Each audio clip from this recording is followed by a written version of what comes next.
Hello नमस्कार guys, कैसे हो आप सब। उम्मीद करेंगे मस्त मजे में हो। मैं भी बिल्कुल मस्त मजे में। कल चौथा पार्ट खत्म कर लिया था हमने। आज वैसे ही उसी सीरीज में 10th क्लास 500 चैप्टर जय उपक्रम प्रारंभ करने वाले हैं। तो जय उपक्रम देखेंगे। जय उपक्रम।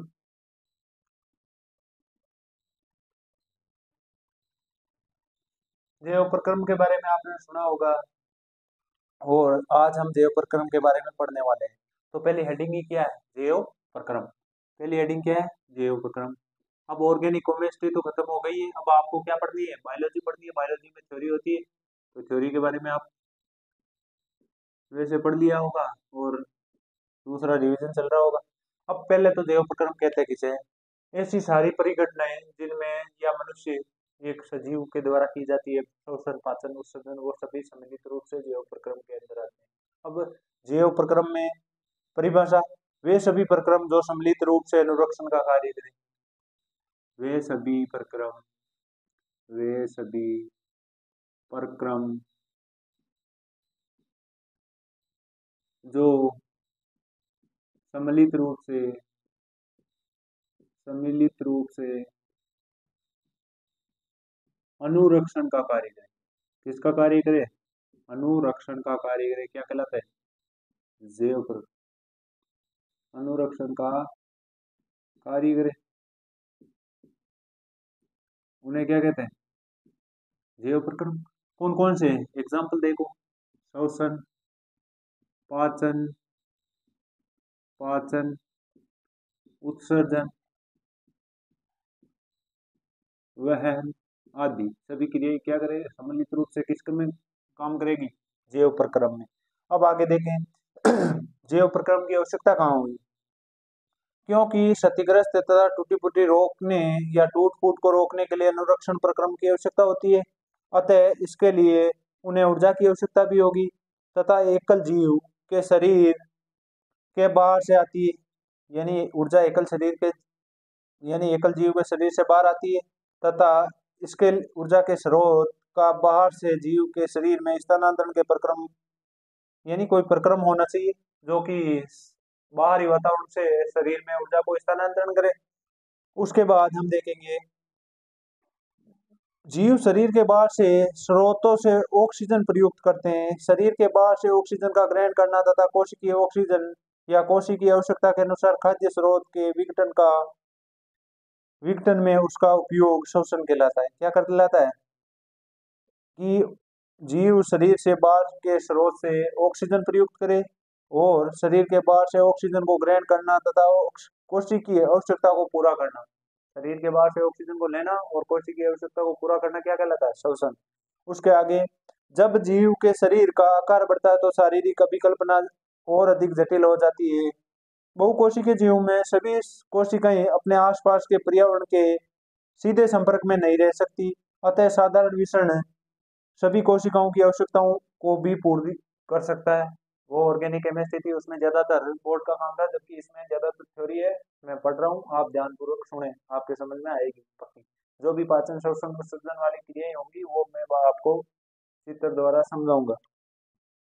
उसके आगे हम देखते हैं कि इस स्थिति में भोजन एवं ऑक्सीजन को एक स्थान से दूसरे स्थान तक ले जाने के लिए वहन तंत्र की आवश्यकता होती है। पहले हमने देखा कि श्वसन बाहरी ऊर्जा प्राप्त करने के लिए बाहरी ऑक्सीजन को ग्रहण किया जाता है तथा शरीर को ऊर्जा प्राप्त की जाती है। इस प्रक्रम को क्या श्वसन कहा जाता है? अब भोजन तथा ऑक्सीजन के एक स्थान से दूसरे स्थान तक स्थानांतरण को वहन तंत्र की आवश्यकता होती है। जब शारीरिक अभिक्रियाओं में कार्बन तथा ऑक्सीजन का उपयोग ऊर्जा प्राप्ति के लिए होता है तो ऐसे उत्पाद बनते हैं जो शरीर की कोशिकाओं के लिए न तो अनुपयोगी होते हैं बल्कि वे हानिकारक भी हो सकते हैं। इन अपशिष्ट उत्पादों को शरीर से बाहर निकालना अति आवश्यक होता है। इस प्रक्रम को हम क्या कहते हैं? उत्सर्जन कहते हैं। ये सभी सम्मिलित रूप से अनुरक्षण का कार्य करते हैं। श्वसन, पाचन, उत्सर्जन और वहन तंत्र। तो इन सम्मिलित रूप से एक मानव शरीर की क्रियाएं हैं और ये सभी किसमें आते हैं? जैव प्रक्रम। तो आपको हेडिंग का पता चल गया होगा, इसके परिचय के बारे में भी पता चल गया होगा। अब पहला दूसरा आता है। पहले हेडिंग थी जैव प्रक्रम, अब है पोषण। पोषण जो आप शुरू से पढ़ते हो। भोजन ग्रहण करने की प्रणाली तथा उससे प्राप्त ऊर्जा सम्मिलित रूप से क्या कहलाती है? पोषण। पोषण में मुख्य घटक होते हैं भोजन में उपस्थित कार्बोहाइड्रेट, विटामिन, खनिज लवण, प्रोटीन, वसा आदि सम्मिलित रूप से पोषण में आते हैं या पोषक घटक कहते हैं उन्हें। एक आता है पोषक में कि स्वपोषण, स्वपोषण, और दूसरा आता है विषम पोषण। किसे कहते हैं? स्वपोषण और विषम पोषण। बताओ देंगे। अब परिभाषा सुनना अपना। स्वपोषण किसे कहते हैं? ऐसी क्रियाएं जिसमें सरल अकार्बनिक पदार्थों को ऑक्सीजन की उपस्थिति या सूर्य के प्रकाश की उपस्थिति में जटिल कार्बनिक पदार्थों में बदलना। सरल अकार्बनिक पदार्थों को सरल अकार्बनिक पदार्थों को जटिल कार्बनिक पदार्थों में बदलना। जटिल कार्बनिक पदार्थों में बदलना। सरल अकार्बनिक पदार्थों को जटिल कार्बनिक पदार्थों में बदलना। पदार्थों में बदलना। बदलना क्या कहलाता है? स्वपोषण। स्वपोषण। स्वपोषी जीव के बारे में आपने देखा होगा। एग्जाम्पल, पादप अपना भोजन स्वयं बनाते हैं। और कच्चा पदार्थ कौन सा है? आगे पढ़ेंगे हम, प्रकाश संश्लेषण आएगा। अब उसी प्रकार हम विषमपोषी जीव पढ़ेंगे। जो जीव दूसरों द्वारा तैयार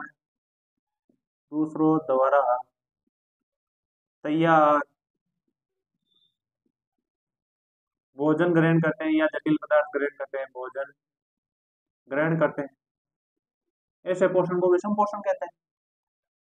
अब उसके आगे चलते हैं स्वपोषण और विषम पोषण के, कि जीव अपना भोजन या सजीव अपना भोजन कैसे प्राप्त करते हैं। सभी जीवों को ऊर्जा तथा अन्य पदार्थों की आवश्यकता समान रूप से होती है, लेकिन इसकी आपूर्ति भिन्न भिन्न विधियों द्वारा होती है। यानी सरल कार्बनिक पदार्थों से जटिल कार्बनिक पदार्थों में बदलकर अपना भोजन प्राप्त करने वाले स्वपोषण या स्वपोषी जीव कहलाते हैं। ऐसे पोषण को स्वपोषण कहते हैं। और जो जीव दूसरों से अपना भोजन प्राप्त करते हैं उन्हें विषम पोषी जीव या विषम पोषण कहते हैं। तो समझ में आया होगा। अब स्वपोषण में अब हम क्या पढ़ेंगे? स्वपोषण में पौधों में भोजन बनाने की प्रक्रिया क्या? स्वपोषण है। तो स्वपोषी जीव की कार्बन तथा ऊर्जा की आवश्यकता प्रकाश संश्लेषण द्वारा पूरी की जाती है। यह वह प्रक्रम है जिसमें स्वपोषी बाहर से लिए गए पदार्थों को ऊर्जा संचित रूप में परिवर्तित कर देते हैं। ये पदार्थ कार्बन डाइऑक्साइड जल के रूप में लिए जाते हैं। यानी कार्बन डाइऑक्साइड जो कि पादपों की पत्तियों में उपस्थित छोटे छोटे छिद्र जिन्हें रंध्र कहते हैं उनके द्वारा पौधे के अंदर प्रवेश करती है, तथा खनिज लवण और जल पौधे की जड़ों द्वारा अवशोषित किया जाता है। तो सम्मिलित रूप से अब आपको बता रहा हूँ, किताब की लैंग्वेज अलग है, समझाने का तरीका अलग है। प्रकाश संश्लेषण अभिकारक के रूप में तो क्या लिया जाता है? एक तो जल और खनिज लवण जो कि जड़ों द्वारा लिया जाता है, अवशोषित किया जाता है। दूसरा, पादपों की पत्तियों में उपस्थित रंध्रों द्वारा कार्बन डाइऑक्साइड ग्रहण कर ली जाती है। और पादप की पत्तियों में हरे हरे छोटे छोटे सूक्ष्म हरे हरे वर्णक होते हैं जिन्हें क्लोरोप्लास्ट कहते हैं। क्लोरोप्लास्ट क्लोरोफिल में पाए जाते हैं। समझ में आ रहा है? क्लोरोप्लास्ट में क्लोरोफिल पाए जाते हैं। और क्लोरोफिल तथा सूर्य के प्रकाश की उपस्थिति में ये क्रिया करते हैं और रासायनिक क्रिया के द्वारा कार्बोहाइड्रेट के रूप में अपना भोजन बना लेते हैं। तो आपको आवश्यक घटक या अति आवश्यक घटक के बारे में पता चल गया होगा कौन कौन से।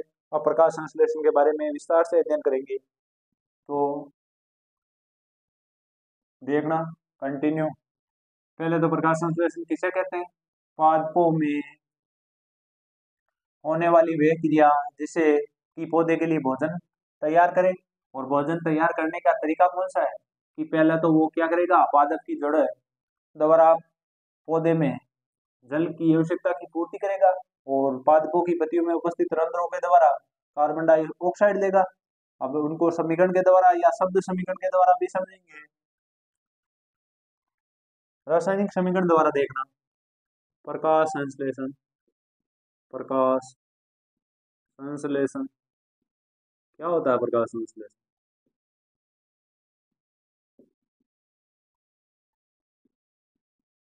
स्वपोषी जीवों जीव या पादपों में होने वाली क्रिया, पादपों में होने वाली वे क्रिया, होने वाली वह क्रिया जिससे जिससे पौधे के लिए भोजन तैयार हो, जिससे पौधे के लिए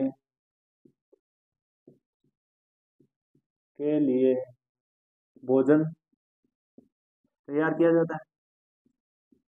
अब देखना क्या कौन कौन से पदार्थ भाग लेते हैं, किस प्रकार लेते हैं। प्रकाश संश्लेषण कहलाता है। अब इसमें हमने देखा कि कार्बन डाइऑक्साइड तो रंध्रों के द्वारा अवशोषित की जाती है। दूसरा हमने देखा है कि जल का अणु जो कि या जल है वो क्या से लिया जाता है, पादप की जड़ों द्वारा अवशोषित किया जाता है। सनलाइट यानी सूर्य के प्रकाश व क्लोरोफिल की उपस्थिति में यह क्रिया होती है रासायनिक। क्लोरोफिल की उपस्थिति में क्या बनता है, कार्बोहाइड्रेट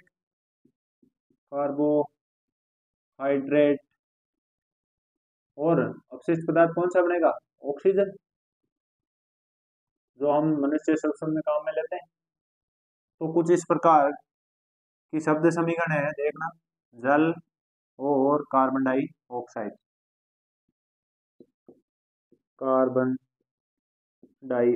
अगर आपको परिभाषा याद नहीं होती है तो ये समीकरण लिखते हो तो भी आपको पूरे नंबर दिए जाएंगे, क्योंकि इसमें सारा सब कुछ वो क्लियर हो जाता है जो कि परिभाषा में होता है। अब प्रकाश संश्लेषण प्रक्रम में वास्तव में क्या क्या होता है वो देखो। क्लोरोफिल द्वारा प्रकाश ऊर्जा को अवशोषित किया जाता है। क्लोरोफिल द्वारा क्या होता है, प्रकाश, सूर्य से प्रकाश से आने वाली किरणों को अवशोषित किया जाता है। दूसरा, प्रकाश संश्लेषण को या प्रकाश ऊर्जा को रासायनिक ऊर्जा में रूपांतरित करना तथा जल अणुओं का हाइड्रोजन तथा ऑक्सीजन में अपघटन, हाइड्रोजन और ऑक्सीजन में अपघटन किया जाता है। कार्बन डाइऑक्साइड का कार्बोहाइड्रेट, ये कार्बन डाइऑक्साइड होती है वो तो कार्बोहाइड्रेट के और जल के अणु को हाइड्रोजन तथा ऑक्सीजन में रूपांतरण किया जाता है। अब इसके आगे देखेंगे पत्ती की अनुपस्थित काट का सूक्ष्म दृष्टि द्वारा अवलोकन करने पर हम पाएंगे कि हरे हरे बिंदु पाए जाते हैं जिन्हें बिंदु को कोशिकांग कहते हैं, जिन्हें क्लोरोप्लास्ट भी कहते हैं। इनमें क्लोरोफिल होता है और क्लोरोफिल सूर्य के प्रकाश के लिए अति आवश्यक है। अब आगे देखेंगे रंध्र, पादपों की पत्तियों में जो कार्बन डाइऑक्साइड ग्रहण की जाती है या अवशोषित की जाती है या वायु का आदान प्रदान किया जाता है, वो रंध्रों के खुलने और बंद करने की प्रक्रिया द्वारा होता है। और रंध्र खुलना और बंद करना द्वार कोशिकाओं का कार्य है। द्वार कोशिकाएं किस प्रकार खुलती है और बंद होती है वो मैं बताऊंगा आपको। रंध्रों का खुलना वे बंद होना, रंध्रों का खुलना व बंद होना, तो अब आपको मैं बताऊंगा रंध्रों का खुलना। छिद्रों का खुलना और बंद होना द्वार कोशिकाओं का कार्य है। अब द्वार कोशिकाएं कब खुलती है, जब द्वार कोशिकाओं में पानी आता है तो द्वार कोशिकाएं फूल जाती है और फूल जाने के कारण रंध्र खुल जाते हैं। और जब पानी वापस चला जाता है या रंध्रों का छिद्र खुल जाता है। इसी तरह जब द्वार कोशिकाएं सिकुड़ जाती है या जल वापस प्रकाश संश्लेषण में काम में ले लिया जाता है तो द्वार कोशिकाएं में सिकुड़ जाती है और रंध्र बंद हो जाते हैं। तो ये रंध्र खुलने और बंद होने की प्रक्रिया है। उसके आगे हम कंटिन्यू देख रहे हैं। स्थलीय पौधे प्रकाश संश्लेषण के लिए अति आवश्यक जल की पूर्ति जड़ों द्वारा या मिट्टी में उपस्थित जल के अवशोषण से करते हैं। नाइट्रोजन, फास्फोरस, लोहा तथा मैग्नीशियम ये कच्चे पदार्थ है। किसके, ये कच्ची सामग्री है, प्रकाश संश्लेषण की। ये जो भी तत्व बता रहा हूं मैं, नाइट्रोजन, फास्फोरस, लोहा, मैग्नीज, ये कच्ची सामग्री के रूप में प्रयोग में लिए जाते हैं। अब है जीव अपना भोजन कैसे करते हैं। जीव क्या करते हैं, अपना भोजन कैसे करते हैं वो भी देख लो। जीव अपना भोजन कैसे करते हैं, और ये किसका भाग है, पाचन तंत्र का भाग है। कैसे करते हैं, कुछ स्टेटमेंट सुनो, उसके बाद पाचन तंत्र का चित्र भी समझाया जाएगा आपको। एक कोशिकीय जीवों में भोजन संपूर्ण सतह से लिया जा सकता है, लेकिन जीव की जटिलता बढ़ने के साथ साथ, यानी ये कोशिकाओं की संख्या बढ़ने के साथ साथ विभिन्न कार्यों करने वाले अंग भी बढ़ जाते हैं। उदाहरण के लिए अमीबा एक कोशिकीय या कोशिकीय सतह से अंगुली के समान प्रवर्त निकले हुए होते हैं जिनसे भोजन ग्रहण करता है। ये प्रवर्त भोजन के कणों को घेर देते हैं तथा संगलित होकर खाद्य रिक्ति बनाते हैं। खाद्य रिक्ति के अंदर जटिल पदार्थों का विघटन सरल पदार्थों में किया जाता है और वे कोशिका द्रव्य से विसरित हो जाते हैं। बचा हुआ अपच भोजन कोशिका की सतह की ओर गति करता है तथा शरीर से बाहर निष्कासित कर दिया जाता है। एक और उदाहरण देख लो, पैरामीशियम भी एक कोशिकीय होता है। एक कोशिकीय जीव है पैरामीशियम, जिसकी कोशिका का एक निश्चित आकार होता है। भोजन एक विशिष्ट स्थान से ग्रहण किया जाता है। भोजन इस स्थान पर पक्ष पक्षियाभ की गति द्वारा पहुंचता है, यानी पैरामीशियम में भोजन पक्षियाभ की गति के द्वारा पहुंचता है। अब है मनुष्य में पोषण। मनुष्य में पोषण पाचन के द्वारा समझाया जाता है। अब हम आपको पाचन तंत्र के बारे में बताएंगे। मनुष्य में पोषण किसके द्वारा होता है, या पोषण होने वाले तंत्र को क्या कहते हैं, पाचन तंत्र। तो देखना किस प्रकार मनुष्य में पोषण होता है। डायरेक्ट पाचन तंत्र भी लिख सकते हैं हेडिंग में, और मनुष्य में पोषण भी लिख सकते हैं। तो आप 6वीं क्लास से ही पाचन के बारे में थोड़ा बहुत जानकारी रखते हो, तो ज्यादा समझने में किसी भी प्रकार की कोई दिक्कत नहीं होगी। बिल्कुल विस्तार से समझाएंगे आपको। मानव में मानव में पोषण, पाचन तंत्र, पाचन तंत्र। अब एक मैं चित्र बना रहा हूं,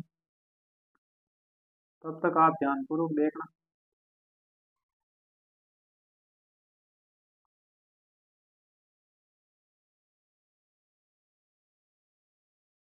कुछ अच्छा नहीं बना, वापस देखो, थोड़ा ट्राई करो इसे।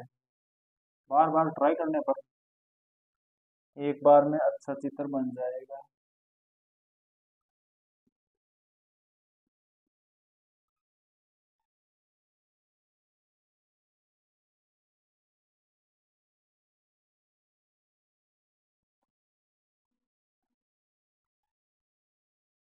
चलो, नीचे जगह नहीं होने की वजह से हम यहाँ से स्टार्ट करते हैं, लेकिन ये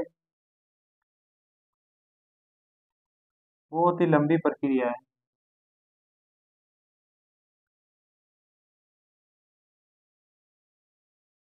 ये यहाँ पर डायफ्राम होता है। यहाँ पर क्या होता है, डायफ्राम। उसके नीचे से पाचन तंत्र स्टार्ट होता है। लेकिन हमारे यहाँ पर जगहों की, यानी स्पेस की आपूर्ति कम होने की वजह से हम यहाँ से स्टार्ट कर देते हैं।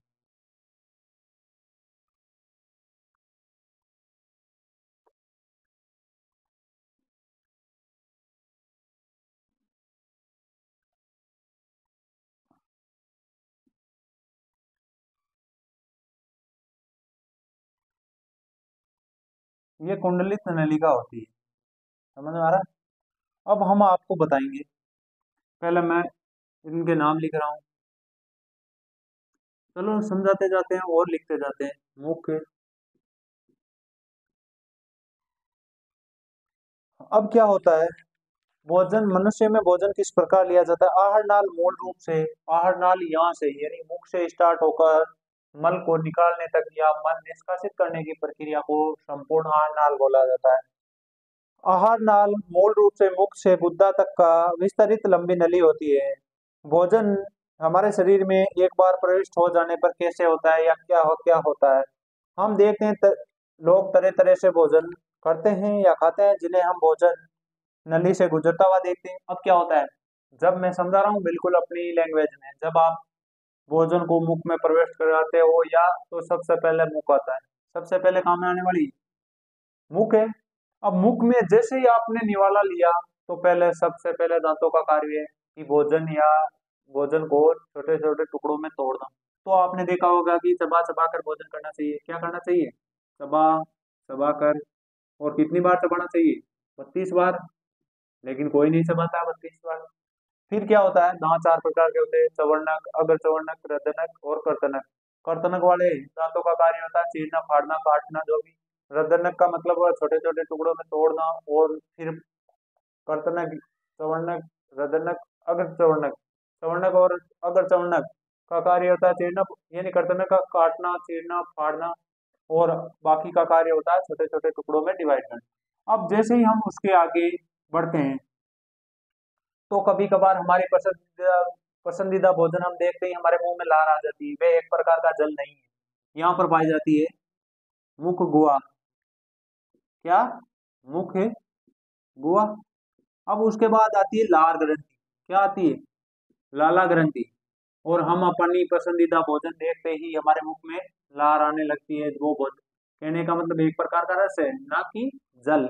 अब क्या होता है कि छोटे छोटे टुकड़ों में तोड़ने के पश्चात भोजन में लार मिलाई जाती है या लार मिल जाती है, अपने आप स्वतः मिल जाती है। लार मिलने का कार्य क्या है कि भोजन को गीला किया जाता है। भोजन को गीला क्यों किया जाता है? कि ना कि ग्रास नली में फंसे और सही स्वतंत्र रूप से आमाशय की तरफ पहुंचे। तो ये ग्रासिका या ग्रसिका या ग्रास नली बोलते हैं, ग्रास नली।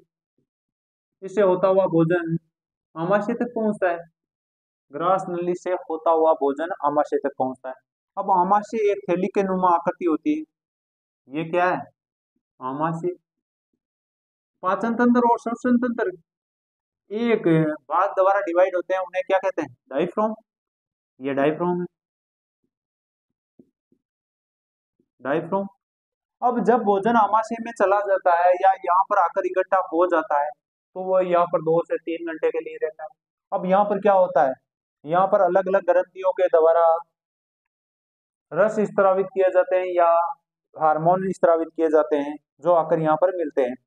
अब लाल ग्रंथि से निकलने वाला रस लाला रस है या लार है, जिसे भोजन को हम खाते हैं तो दूसरे यानी जटिल रचना होती है। यदि इसका अवशोषण आहार नाल द्वारा होता है तो छोटे छोटे अणुओं में खंडित करना होगा। ये काम जैव उत्प्रेरक द्वारा किया जाता है, जिसे हम एंजाइम कहते हैं। हम क्या कहते हैं? एंजाइम। लार में भी एक प्रकार का एंजाइम होता है, लार एमाइलेस। लार में लार एमाइलेस एंजाइम एंजाइम होता है। अब उसके बाद इनका कार्य होता है कि भोजन को छोटे छोटे टुकड़ों में तोड़ना। लार में भी एक एंजाइम होता है, लार यानी एमाइलेस या एमिलेस। अब उसके बाद हम देखते हैं आहारनाल के हर भाग में भोजन की नियमित रूप से गति सही ढंग से परिक्रमित होती है। क्रम कुंचन गति के द्वारा भोजन नली से होता हुआ आमाशय तक पहुंचता है। आमाशय एक बृहत अंग है यानी बड़ा अंग है, जो भोजन के आने पर फैल जाते हैं। आमाशय की पेशी भित्ति भोजन को अनेक पाचक रसों के साथ भोजन को अनेक पाचक रसों के साथ मिश्रित करने में सहायता करती है। ये पाचक कार्य आमाशय की भित्तियों में उपस्थित जठर ग्रंथियों के द्वारा संपन्न होते हैं। ये हाइड्रोक्लोरिक अम्ल एक प्रोटीन, यानी हम देखते हैं कि जब भोजन यहाँ पर पड़ा रहता है तो आमाशय की आंतरिक भित्ति द्वारा HCl अम्ल उत्पादित किया जाता है। एवं प्रोटीन पाचक एंजाइम पेप्सिन, यहाँ पर कौन सा? पेप्सिन। पेप्सिन पाचक एंजाइम। और कौन कौन से है? HCl अम्ल। और ध्यान रखना कहाँ पर कौन सा पाया जाता है। श्लेष्मा का स्त्रावण होता है। और किसका होता है? श्लेष्मा का। श्लेष्मा का स्त्रावण आमाशय में होता है या आमाशय की आंतरिक भित्ति के द्वारा होता है। सामान्य परिस्थितियों में श्लेष्मा आमाशय के आंतरिक अस्तर की अम्ल से रक्षा करता है, यानी अम्लों से साफ बचाए रखता है। हम बहुधा वयस्कों को एसिडिटी या अम्लता के शिकार देखे होंगे। क्या होता है? अम्लता क्यों होती है? एसिडिटी क्यों होती है? क्योंकि जब हम आवश्यकता से अधिक भोजन कर लेते हैं तो अपच की स्थिति हो जाती है, यानी पाचन तंत्र मना कर देता है कि इससे अधिक हम पाचन नहीं करेंगे। तो उस समय क्या होता है? हमारे आमाशय की आंतरिक भित्ति के द्वारा HCl अम्ल जो उत्पादित होगा वो बहुत ज्यादा मात्रा में होगा और वो भोजन में घुलने के पश्चात अम्लीय भोजन बना देता है। अब अम्लीय भोजन होने पर हमारे पेट में जलन और दर्द का अनुभव होता है। अब इसका निवारण कैसे किया जाए? एसिडिटी तो हो गई है, इसका निवारण भी तो होना चाहिए। ये क्या अम्लता बढ़ती है, इसीलिए हम दुर्बल सार, इनो, या मिल्क ऑफ मैग्नीशिया का उपयोग किया जाता है एसिडिटी को कम करने के लिए, क्योंकि वो दुर्बल क्षार होता है। अम्ल और क्षार मिलकर लवण प्लस जल बनाते हैं, यानी अम्लीयता दूर कर देते हैं। अब आगे कंटिन्यू देखते हैं। आमाशय में भोजन अब शुद्रांत में प्रवेश करेगा। 2-3 घंटे बाद भोजन शुद्रांत, शुद्रांत का मतलब होता है शुद्रांत या छोटी आंत, शुद्रांत या छोटी आंत। तो अब भोजन छोटी आंत में जाएगा, प्रवेश करने लगता है। अब छोटी आंत में जैसे ही प्रवेश करेगा शुद्रांत अब अवरोधनी पेशी द्वारा नियंत्रित होता है। शुद्रांत आहार नाल का सबसे लंबा भाग है। शुद्रांत 5-6 मीटर लंबा भाग है आहार नाल का। ये अत्यंत कुंडलित होने के कारण सहत स्थान में अवस्थित, यानी कम, ये कुंडलित होने की वजह से कम ही स्थान में संपूर्ण रूप से व्यवस्थित रहता है। विभिन्न जंतुओं में शुद्रांत की लंबाई उनके भोजन के प्रकार के अकॉर्डिंग अलग अलग होती है। घास खाने वाले शाकाहारी सेल्यूलोज पाचन के लिए लंबी शुद्रांत की आवश्यकता होती है। मांस का पाचन करने वाले सरल होते हैं, अतः बाघ जैसे मांसाहारी के लिए शुद्रांत क्या होती है, छोटी होती है। शुद्रांत कार्बोहाइड्रेट, प्रोटीन, वसा के पूर्ण पाचन का स्थान है। पूरा पाचन क्या होता है छोटी आंत में, पूर्ण पाचन के लिए कौन, वसा का पूर्ण पाचन कहाँ पर किया जाता है, शुद्रांत में, और आंशिक पाचन आमाशय में। इस कार्य के लिए यकृत तथा अग्नाशय से स्रावित होता है। कौन, आमाशय में आने वाले भोजन अम्लीय होते हैं। अग्नाशय एंजाइम की क्रिया के लिए क्षारीय बनाया जाता है। यकृत से पित्तरस आकर मिलता है, ये यकृत है, ये क्या है, यकृत, यहाँ से पित्तरस आकर मिलता है, यहाँ से आने वाला रस पित्तरस, जो कि भोजन को क्षारीय बना देता है। कार्य वसा पर क्रिया करने के अतिरिक्त शुद्रांत में बड़ा गोलिकाओं के रूप में होती है, जिसमें एक एंजाइम का कार्य करना मुश्किल हो जाता है। पित्त लवण उन्हें छोटी गोलिकाओं में खंडित कर देता है, जिसे एंजाइम की क्रियाशीलता बढ़ जाती है। अब है अग्नाशय में अग्नाशयी रस का स्त्रावण होता है। प्रोटीन के पाचन के लिए ट्रिप्सिन एंजाइम होता है। इम्लसीकृत वसा का पाचन करने के लिए लाइपेज, वसा का पाचन के लिए कौन सा, लाइपेज, लाइपेज एंजाइम काम में लिया जाता है। वसा के पूर्णतः पाचन के लिए लाइपेज काम में लिया जाएगा। आगे सुनो, पाचित भोजन में आंत की भीति, यानी अब क्या होगा, यहाँ पर खनिज लवणों का अवशोषण होगा। यहाँ पर क्या होगा, जटिल कार्बोहाइड्रेट, यानी जो भी कार्बोहाइड्रेट, विटामिन, खनिज लवण जो भी होगा उनका एटीपी के रूप में या ऊर्जा के रूप में अवशोषण किया जाएगा। और अवशोषण कैसे किया जाएगा, देखो, पाचित भोजन को आंत की भीति या अवशोषित कर लेती है। शुद्रांत के आंतरिक अस्तर में अनेक अंगुली जैसे पर्वत होते हैं, जिन्हें दीर्घरोम कहते हैं। ये अवशोषण का सतही क्षेत्रफल बढ़ा देते हैं। दीर्घरोमों का कार्य होता है सतही क्षेत्रफल बढ़ा देते हैं। ये कहाँ पाए जाते हैं, छोटी आंत में पाए जाते हैं। दीर्घरोम में रुधिर वाहिकाओं की बहुतायत होती है, जो भोजन को अवशोषित करके शरीर के प्रत्येक कोशिकाओं तक पहुंचाती है। यहाँ इसका उपयोग ऊर्जा प्राप्त करने, नए ऊतकों के निर्माण और पुराने ऊतकों की मरम्मत में किया जाता है। अब हम इसके आगे श्वसन देखेंगे, यानी पाचन को पूरा करके श्वसन देखेंगे। अब जब भी एटीपी या ऊर्जा के रूप में अवशोषण हो जाता है तो शेष जल को बड़ी आंत में भेज दिया जाता है। ये मोटी नलिका होती है, वो बृहदांतर होती है, बृहदांतर, अब इसमें भेज दिया जाता है। अब इसमें क्या होता है, बड़ी आंत या बृहदांतर में क्या होता है, जल का अवशोषण होता है, और शेष जो अपशिष्ट पदार्थ होता है उसे मलाशय में भेजा जाता है। इसमें मलाशय में, और मलाशय के बाद उसे मलद्वार द्वारा त्याग दिया जाता है। यह था आपका पाचन तंत्र। याद रखना, ट्रिप्सिन, पेप्सिन प्रोटीन के पाचन के लिए होता है। श्लेष्मा, NaCl अम्ल कहाँ से उत्पादित। अब दूसरा हम जैव प्रक्रम में दूसरी क्रिया पढ़ेंगे, श्वसन। तो मानव में श्वसन किस प्रकार होता है, देखो, अभी मानव में पोषण पढ़ा, अब मानव में क्या पढ़ेंगे, श्वसन। इसी प्रकार आप कंटिन्यू बने रहे। मानव में श्वसन, आपने देखा एसिडिटी किस प्रकार होती है, एसिडिटी का निवारण किस प्रकार करते हैं, और भी हमने देखा था कुछ। जो कुछ भी देखा है आपके समझ में आया होगा। और कंटिन्यू क्लास में बने रहे। नहीं हो तो वीडियो को लाइक करें, चैनल को सब्सक्राइब करें, कमेंट तो करना ना भूलें। अगर कोई पार्ट समझ में नहीं आया है तो कमेंट में आप बता सकते हो। और 4 पार्ट जो बता दिए केमिस्ट्री वाले, वो तो आपको आने ही चाहिए। अगर किसी भी प्रकार का कोई डाउट है तो आप कमेंट करना, हम आपका रिप्लाई जरूर करेंगे। अब मानव में श्वसन देखेंगे कि हमारे अंदर श्वसन क्रिया किस प्रकार होती है और कौन कौन से यानी ग्रंथियां होती है, कौन कौन से अंग काम में लिए जाते हैं। मानव में श्वसन, जिसे पूरी श्वसन तंत्र भी बोला जा सकता है। अब श्वसन के बारे में कुछ सुनो, वैसे तो आप पढ़ ही रहे हो।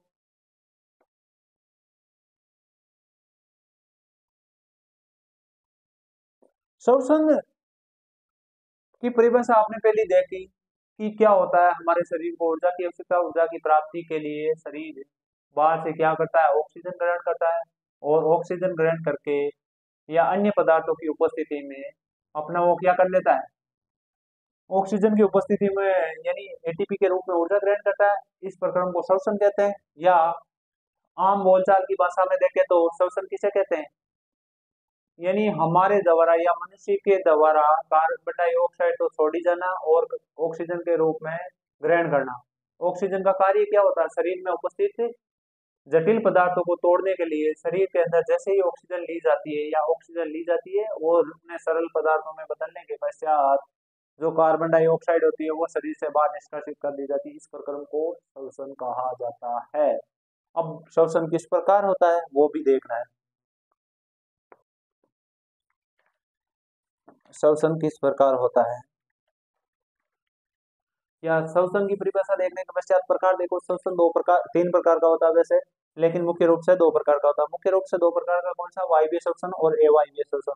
ऐसा श्वसन जो ऑक्सीजन की उपस्थिति में हो उसे वायवीय श्वसन कहते हैं। ऐसा श्वसन जो वायु की उपस्थिति में या ऑक्सीजन की अनुपस्थिति में हो उन्हें अवायवीय श्वसन कहते हैं।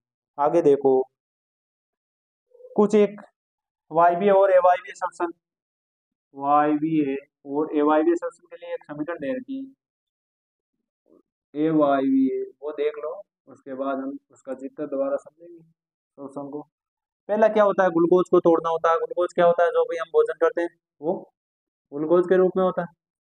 ग्लूकोज को तोड़ना है, ये क्या होता है, कार्बन का कण आता है, कार्बन का कण या कार्बन के कण होते हैं, इसको तोड़ना होता है और कोशिका द्रव्य में तोड़ना होता है। कोशिका द्रव्य में,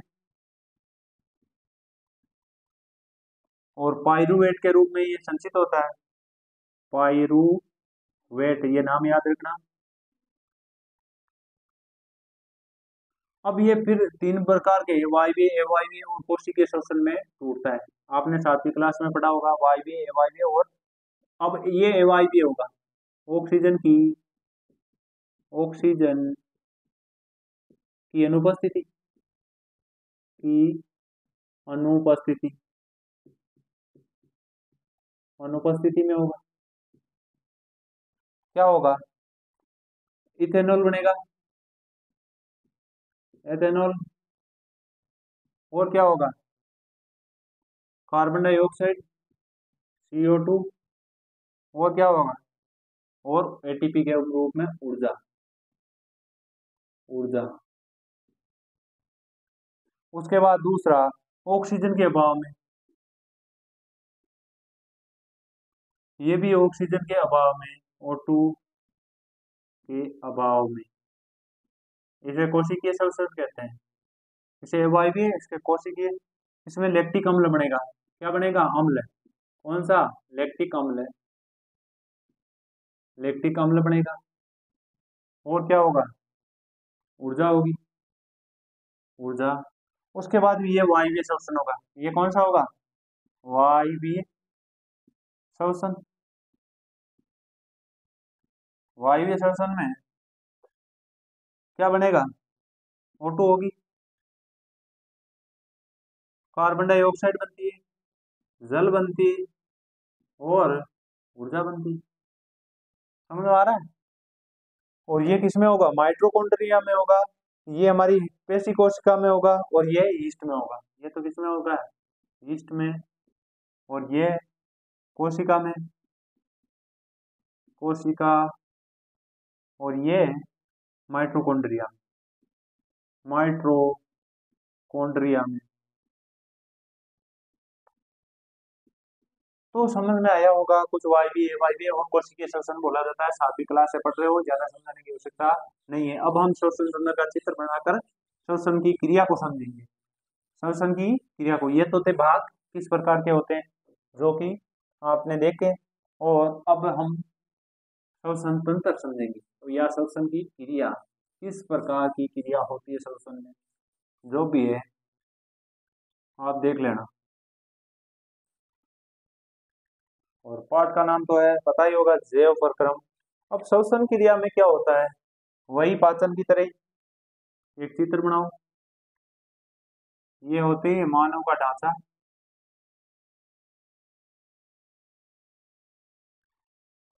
कुछ इस प्रकार होगा, जैसे अभी बने ढांचे पर मत जाओ आप।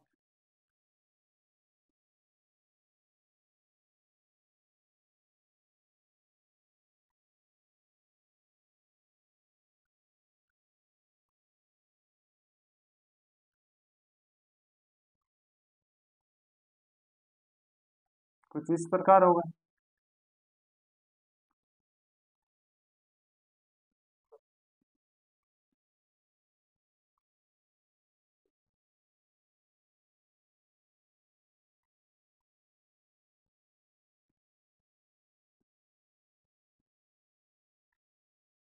कुछ इस प्रकार, इन पर कुपिकाएं लगी होती। क्या लगी होती, कुपिकाएं। देखना कंटिन्यू आप। और इस पर क्या लगे होते हैं, पसलियां। ये बाहर का चित्र है और वो आंतरिक भागों का चित्र है। तो इस पर ये पसलियां इसकी सुरक्षा के लिए लगाई जाती है। समझ में आ रहा है, इसकी सुरक्षा के लिए कुपिकाएं भी होती है और पसलियां भी होती है, जो भी है। अब आप देखेंगे ये क्या होता है, नासाद्वार। नासाद्वार का क्या है, क्या वायु को नाक के द्वारा अंदर लेना या अंदर की तरफ खींचना। ये तो होता है मुख, आपको पता ही होगा। कभी कभार हम श्वसन मुख के द्वारा भी करते हैं। किस कंडीशन में करते हैं, अगर मान लो बदबू आ रही है तो हम क्या करेंगे, नाक को बंद कर लेंगे और श्वसन मुख द्वारा, जबकि करना चाहिए नाक के द्वारा, क्योंकि नाक में जो छोटे छोटे बाल होते हैं जिन्हें रोम कहते हैं, वो क्या करते हैं, जो भी अशुद्धि वायु के साथ अंदर जाने वाली होती है उनको रोक रोक लेते हैं, जबकि मुंह में ऐसा कोई सिस्टम नहीं होता है। उसके आगे देखो, उसके आगे ये होती है ग्रसनी। ये क्या होती है, ग्रसनी। उसके बाद ये होते हैं यहाँ पर कंठ। कंठ,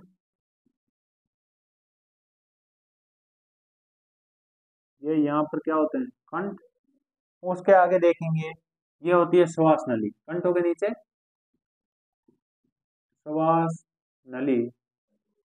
उसके आगे यहाँ पर होती है उपास्थि जुड़ी। क्या होती है, उपास्थि। उपास्थि। उसके आगे, उपास्थि के आगे श्वसनी होती है। यहाँ पर क्या होती है, डिवाइड करने वाली श्वसनी, जो कि दोनों फेफड़ों में वायु को भेजती है या दोनों वार्डों में अलग अलग करती है। फिर यहाँ पर क्या होगा, श्वसनिकाएं। क्या होती है, श्वसनिकाएं।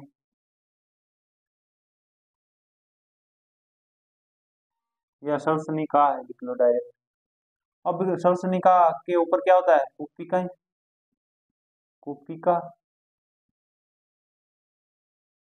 फिर इस तरफ क्या होगी, ये तो होती है पसलियां। क्या होती है, पसलियां। यहाँ पर क्या है, ये इसको बोलते हैं फुफ्फुस या फेफड़े। फुफ्फुस या फेफड़े। चलो अब इस प्रक्रिया को समझते हैं किस प्रकार होती है। पहले तो आप हमारी लैंग्वेज में समझो, जब नाक के द्वारा वायु अंदर ली जाती है तो फेफड़ों में चली जाती है। फेफड़ों में किसकी सहायता से जाती है, श्वास नली से होते हुए श्वसनिकाओं तक पहुंचती है। फिर क्या होता है, जब हम श्वसन क्रिया करते हैं या अंत्य श्वसन, एक नाम आता है अंत्य श्वसन, एक होता है उच्च वसन। अंत्य श्वसन यानी अंदर की तरफ लेना, और उच्च वसन एक होता है उच्च वसन, वो क्या होता है, बाहर की तरफ छोड़ना। जब ऑक्सीजन हम अंदर अंदर की तरफ लेते हैं तो उसे अंतः श्वसन कहते हैं, और कार्बन डाइऑक्साइड छोड़ते हैं तो उसे उच्च वसन कहा जाता है। तो हम अंतः श्वसन करते हैं तो ऑक्सीजन के रूप में वायु अंदर ली जाती है। फिर क्या होता है, दोनों फेफड़ों में श्वसनिकाओं में होते हुए कुपिकाओं तक चली जाती है। फिर क्या होता है, गुब्बारे में कोशिकाएं होती है, तो कोशिकाएं फूल जाती है, अंत्य शोषण के समय कोशिकाएं फूल जाती है। फिर क्या होता है, यहाँ से ऑक्सीजन को हृदय में भेजा जाता है, हृदय में क्या होता है, रक्त का शुद्धिकरण होता है, और रक्त के साथ ऑक्सीजन शरीर के प्रत्येक भाग तक जाती है, और फिर क्या होता है, वो वापस आती है, अपशिष्ट पदार्थ कार्बन डाइऑक्साइड के रूप में वापस आती है। तो वापस जैसे ही फेफड़ों में आई, कोशिकाओं के द्वारा बाहर भेजी जाएगी, और हवा जब बाहर आती है तो उसे हम क्या कहते हैं, उच्च वसन। तो और ये कोशिकाएं किस प्रकार, कभी आपने ये भी सुना होगा कि हार्ट फेल हो चुका है, हार्ट फेल किस कंडीशन में होता है, ये कोशिकाएं जब श्वसन अंत्य श्वसन होता है तो खुल जाती है, और उच्च वसन के समय सिकुड़ जाती है। ये इस प्रकार का प्रक्रम है, ये बिल्कुल बारीक झिल्ली द्वारा बनी होती है। जब आप ज्यादा धूम्रपान करोगे तो उसमें उस समय क्या होता है, ये झिल्लियां हैं वो डैमेज होने लग जाएगी, और एक समय ऐसा आएगा कि आपको बोला जाएगा कि आपका हार्ट फेल हुआ है। उस समय कृत्रिम रूप से छल्ले भी डाले जाते हैं डॉक्टर के द्वारा। तो ये तो था हमारी तरफ से, अब किताब की लैंग्वेज में समझो। फुफ्फुस के अंदर मार्ग छोटी छोटी नलिकाओं से विभाजित होता हुआ जाता है, जो अंत में गुब्बारे जैसी संरचनाओं में अंतर्गत हो जाता है, जैसे कुपिकाएं कहते हैं, उन अंतर्गत को क्या कहते हैं, कुपिकाएं कहा जाता है। जिसमें गैसों का विनिमय हो सकता है। कुपिकाओं की भित्ति में रुधिर कोशिकाओं का विस्तार जाल होता है। प्रारंभिक वर्षों में हम देख चुके हैं, जब श्वास अंदर लेते हैं तो हमारी पसलियां बाहर की तरफ आती है, और जैसे ही हम श्वास छोड़ते हैं तो पसलियां अंदर की तरफ जाती है, पसलियां ऊपर उठ जाती है, और हमारा डायफ्राम है वो चपटा होता है। डायफ्राम कहाँ लगा होता है, डायफ्राम यहाँ लगा होता है। जो इसके नीचे क्या होता है, पाचन तंत्र होता है। हमने देखा पाचन तंत्र में डायफ्राम ऊपर दिखाई देता है, जबकि श्वसन तंत्र में नीचे की तरफ। तो डायफ्राम चपटा होता है।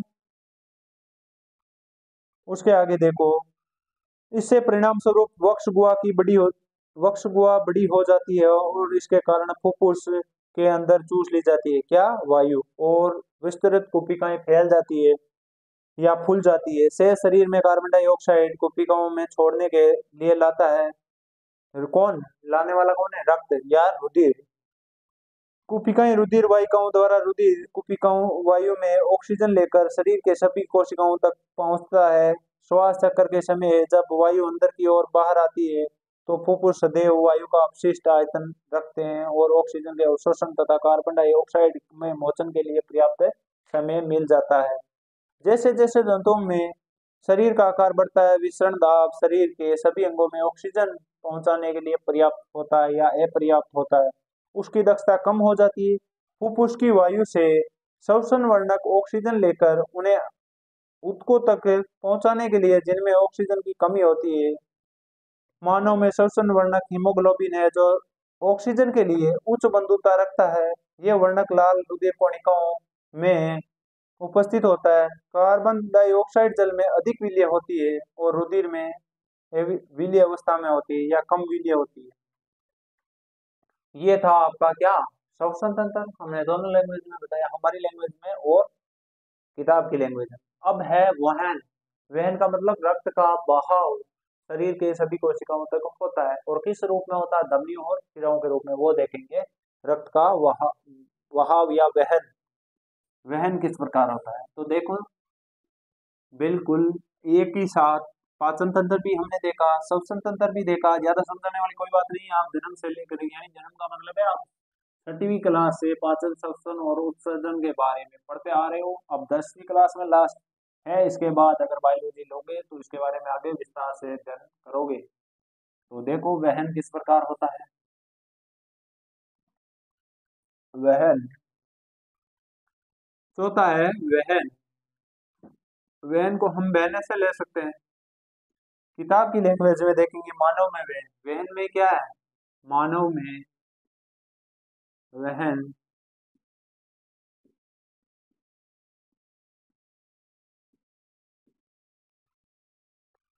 मानव में वहन, रुधिर एक तरल संयोजी ऊतक है। रुधिर में एक तरल माध्यम होता है जिसे प्लेज्मा कहते हैं। रुधिर में एक तरल माध्यम होता है जिसे क्या कहते हैं, प्लेज्मा।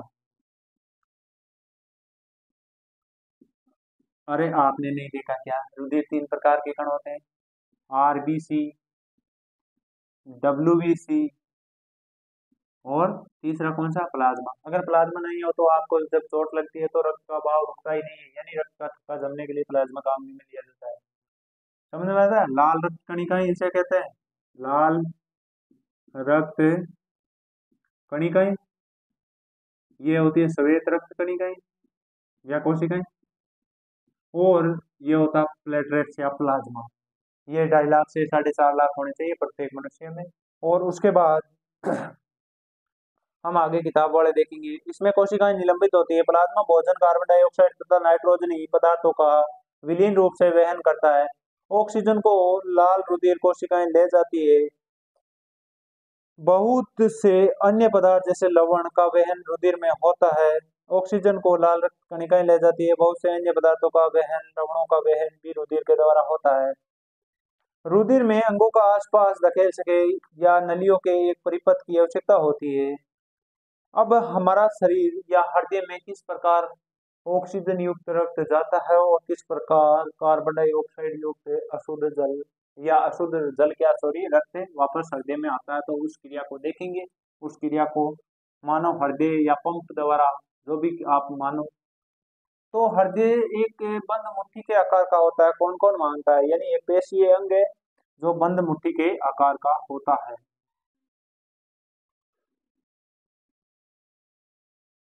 मैं चित्र बनाने का प्रयास कर रहा हूँ, आप जरूर देखना, क्या पता चित्र अच्छा बने या ना भी बने।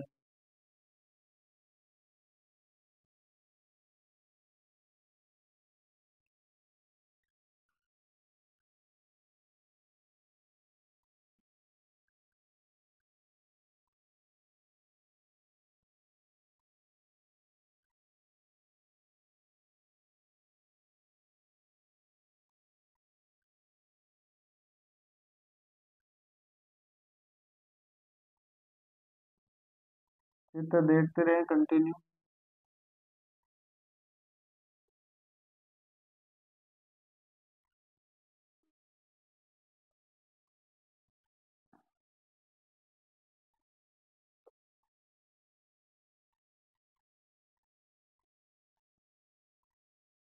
वैसे बोला जाता है कि हृदय चतुष्कोष्ठकीय होता है। चतुष्कोष्ठकीय मतलब दो आलिंद होते हैं, दो नीले होते हैं। सभी के समझ में आ जाना चाहिए।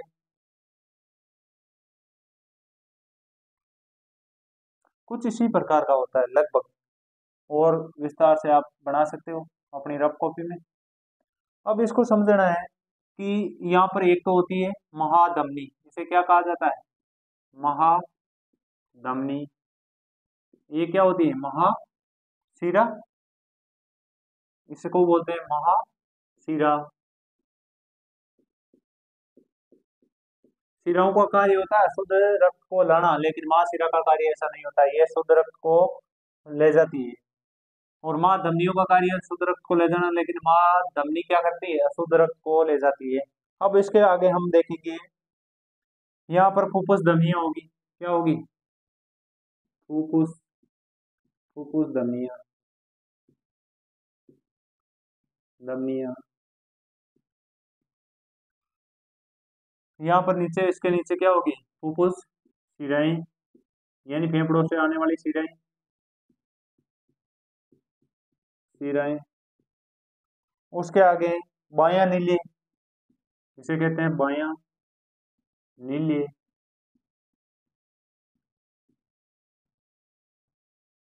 उसके बाद इसे कहते हैं विभाजिका। इसको क्या कहते हैं? विभाजिका। उसके आगे हैं दायां नीले, इसको क्या कहते हैं? दायां नीले। उसके आगे हैं, यहाँ पर महाशिरा होती है, महाशिरा। तो कुछ इस प्रकार होता है। अब मैं किताब की लैंग्वेज में बता रहा हूँ आपको। और हृदय का कार्य होता है कि रक्त को पंप करना। कहाँ पर पंप करता है? शरीर के प्रत्येक कोशिका में पंप करता है। किसके साथ करता है? ऑक्सीजन के साथ करता है। आगे देखो, हृदय एक पेशीय अंग है जो हमारी बंद मुट्ठी के समान होता है। बंद मुट्ठी आपने देखी होगी, इसके समान होता है। तो क्योंकि रुधिर को ऑक्सीजन व कार्बन डाइऑक्साइड दोनों का ही वहन करना होता है, यानी खून तो ऑक्सीजन और कार्बन डाइऑक्साइड दोनों का वहन करता है। अतः ऑक्सीजन प्रचुर रुधिर को कार्बन डाइऑक्साइड युक्त रुधिर में मिलने को रोकने के लिए हृदय कई कोशिकाओं में बटा होगा। यानी अशुद्ध और शुद्ध रक्त को बांटने के लिए ये 4 कोशिकाओं में बटा हुआ होता है। 2 नीले होते हैं, 2 आलिंद होते हैं। ये नीले नीचे होते हैं, आलिंद ऊपर होते हैं। यहाँ पर क्या होता है? आलिंद, आलिंद यहाँ पर होगा दायां आलिंद, इस तरफ होगा बायां आलिंद। क्या होता है? बायां आलिंद। अब उसके आगे देखेंगे, विभिन्न कोष्ठकों में बटा होता है। कार्बन डाइऑक्साइड प्रचुर रुधिर को कार्बन डाइऑक्साइड को छोड़ने के लिए फुफ्फुस में जाता है तथा फुफ्फुस में वापस ऑक्सीजन जनित रुधिर को शरीर में लाना भी होता है। रुधिर को हृदय में लाना होता है। ये ऑक्सीजन प्रचुर रुधिर में हृदय के शेष हिस्सों में पंप किया जाता है। फुफ्फुस में हृदय से बाईं ओर स्थित कोष्ठ बायां आलिंद में आता है। इस रुधिर को एकत्रित करके या करते समय बायां आलिंद शिथिल रहता है और दायां नीले जब पेशीय बायां नीले संकुचित होता है तब रुधिर शरीर में पंपित होता है। यानी आपने ये प्रक्रिया पढ़ी होगी, आपके समझ में आई होगी। इसमें क्या होता है कि शुद्ध रक्त को ऑक्सीजन की उपस्थिति में शरीर के प्रत्येक अंग तक भेजा जाता है, प्रत्येक कोशिका तक भेजा जाता है और कोशिकाओं में उपस्थित अपशिष्ट पदार्थ या रासायनिक क्रिया के दौरान अपशिष्ट पदार्थ के रूप में कार्बन डाइऑक्साइड तो महाशिराओं का कार्य होता है कि शिराओं का कार्य होता है शरीर के प्रत्येक अंग से अशुद्ध रक्त को वापस हृदय तक लाना और फेफड़ों का कार्य होता है हृदय को ऑक्सीजन प्रदान करना और कार्बन डाइऑक्साइड शरीर से बाहर निकालना। तो उसके आगे हम आज और क्या देखने वाले हैं?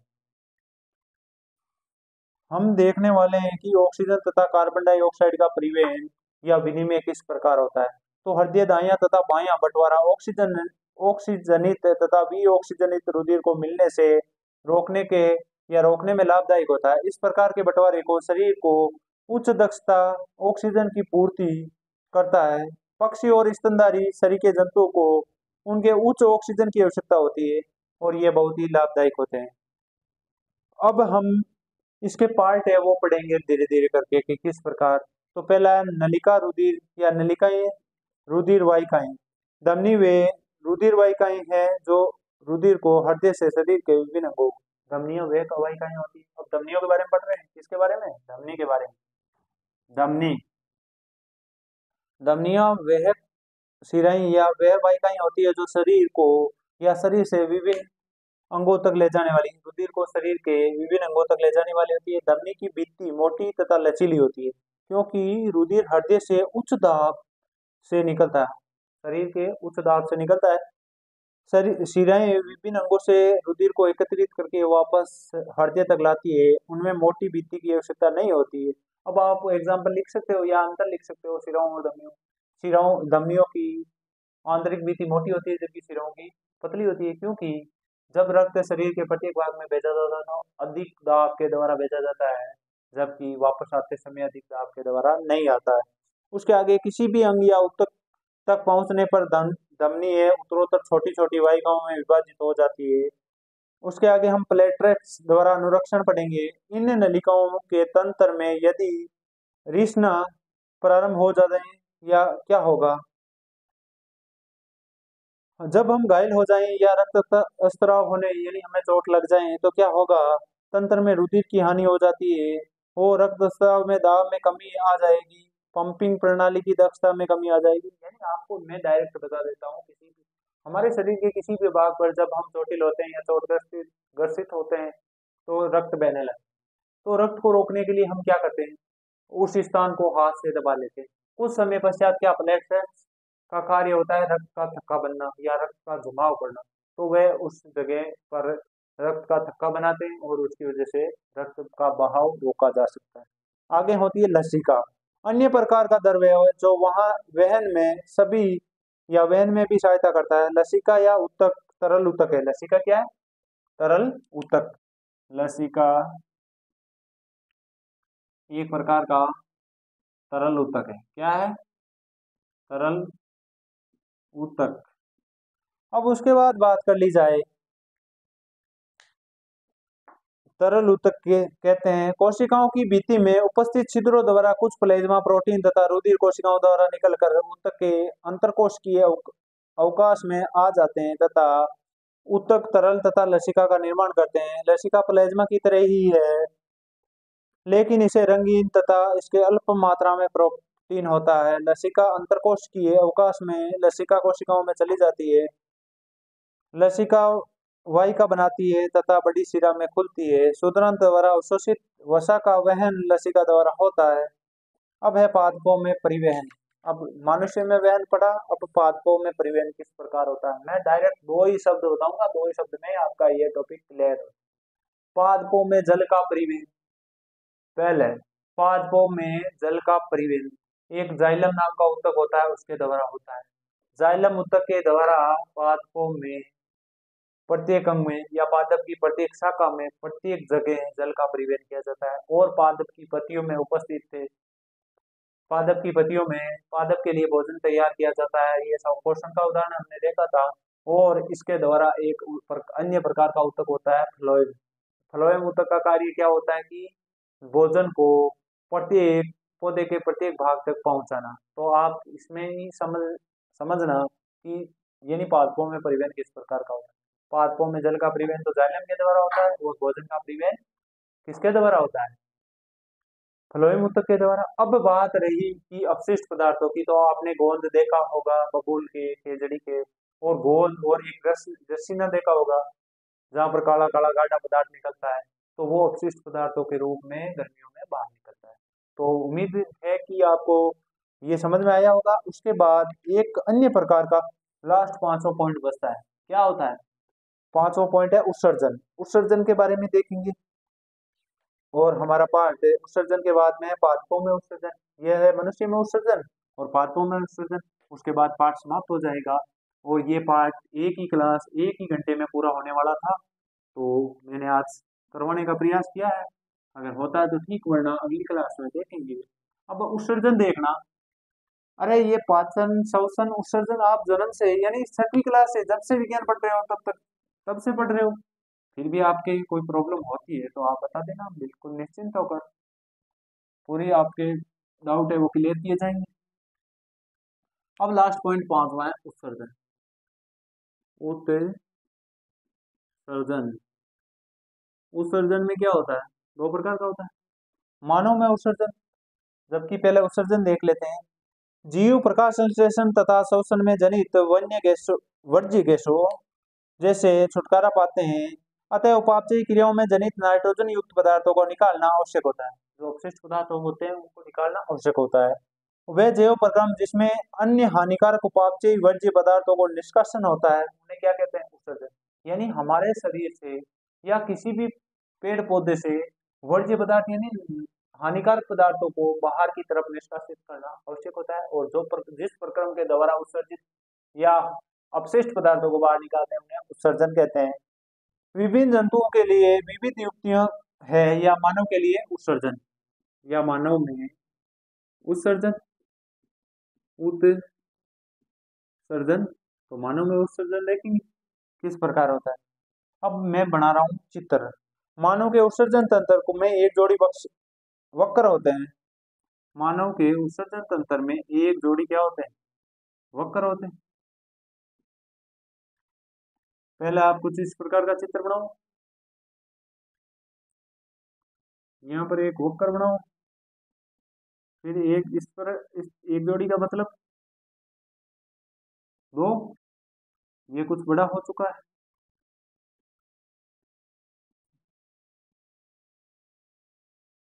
एक वक्र ये, दूसरा ये। अब क्या करें? उसके बाद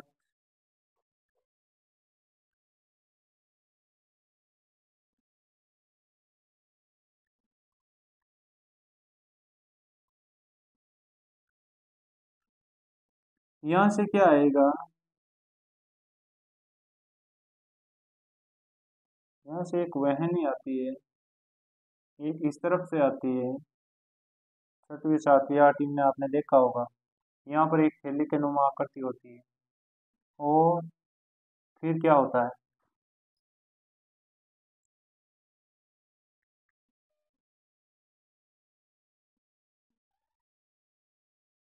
फिर आपने देखा होगा एक जोड़ी वक्र होते हैं, इसे कहते हैं बाह्य वक्र, बाह्य वक्र। फिर उसके बाद ये क्या होगा, दायां वक्र, दायां वक्र। उसके बाद ये होगी महाशिरा, महाशिरा। और ये होगी महाधमनी।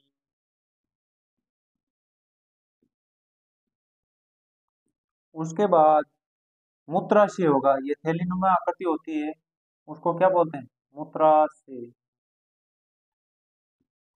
मूत्राशय।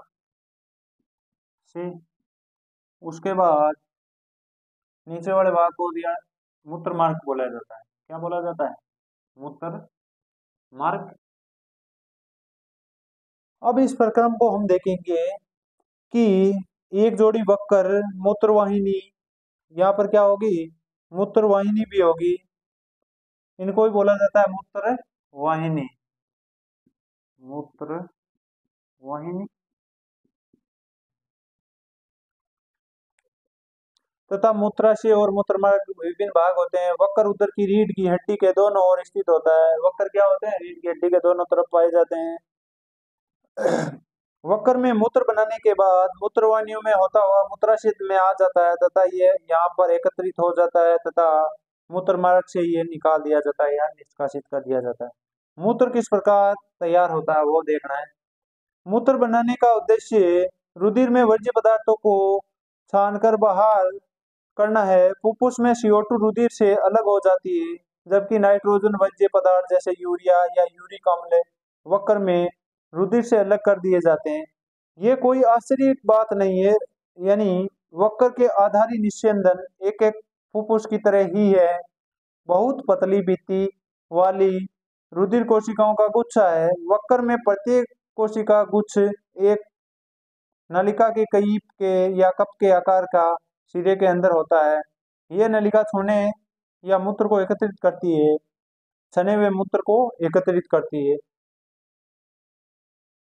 प्रत्येक वक्र में एक अनेक यानी ऐसे अनेक निस्यंदक एकक होते हैं। निस्यंदक एकक को क्या कहते हैं, इन्हें नेफ्रॉन या वक्राणु कहते हैं, नेफ्रॉन, जो आपस में निकटता से पेक रहते हैं। प्रत्येक निस्यंदक में कुछ पदार्थ जैसे ग्लूकोज, अमीनो अम्ल, लवण, इनको छाना जाता है, नलिका में प्रवाहित होता है। इन पदार्थों को चयनित पुनर्अवशोषण हो जाता है। जल की मात्रा में पुनर्अवशोषण शरीर में उपलब्ध अतिरिक्त जल की मात्रा पर तथा वज्य उत्सर्जन करना है उस पर निर्भर करता है।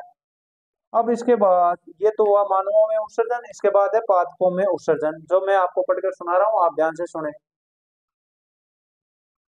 पादप उत्सर्जन के लिए उत्सर्जन से बिल्कुल भिन्न युक्तियां प्रयुक्त करते हैं। प्रकाश संश्लेषण में जनित ऑक्सीजन से अपशिष्ट उत्पाद कही जा सकती है, हम पहले चर्चा कर चुके हैं।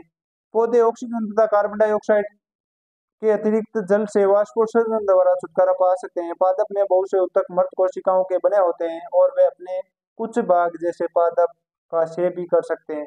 बहुत से पादप अपशिष्ट उत्पाद कोशिकाएं रिक्तियों में संचित रहते हैं। पौधों से गिरने वाले पत्तियों में भी अपशिष्ट पदार्थ संचित रहते हैं। अन्य अपशिष्ट पदार्थ रेजिन तथा गोंद के रूप में विशेष रूप से पुराने जाइलम से संचित होते रहते हैं। पादप भी कुछ अपशिष्ट पदार्थों का आसपास की मृदा में उत्सर्जन करते हैं। ये हुआ था गोंद या रेजिन के रूप में पादपों में उत्सर्जन या अपशिष्ट पदार्थों का उत्सर्जन। तो आपका लास्ट टॉपिक था उत्सर्जन। उत्सर्जन में पहला था मानव में, दूसरा था पादप में, तो मैंने बता दिया है। उम्मीद करेंगे कि आपको पाठ अच्छा लगा होगा, पहले पढ़ाया हुआ है और ये रिवीजन के रूप में था। और अगर किसी भी प्रकार की प्रॉब्लम रहती है तो हम टेस्ट वर्क जब सॉल्व करवाएंगे तो आपको विभिन्न प्रकार के क्वेश्चन भी करवाएंगे।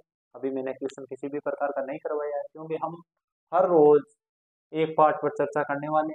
आज 5वां पाठ जैव प्रक्रम कंप्लीट हुआ है। नहीं हो तो चैनल को सब्सक्राइब करें, शेयर करना ना भूलें, लाइक कमेंट भी करें। धन्यवाद।